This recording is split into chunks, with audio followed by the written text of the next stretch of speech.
The amount of evaporation from the surface of a large body of water can be expressed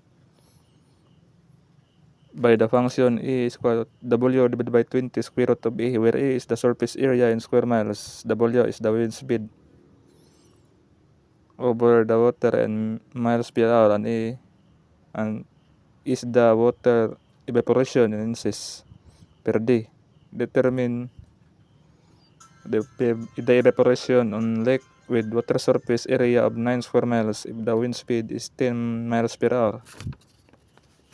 Answer is equal to E is equal to W divided by 20 square root of E is equal to 10 divided by 20 square root of 9 is equal to 1/6. Our calculator type 10 divided by 20 square root of 9.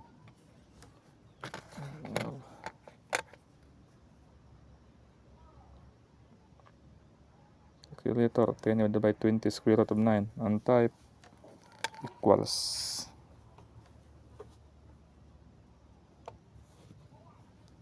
answer is equal to 1/6.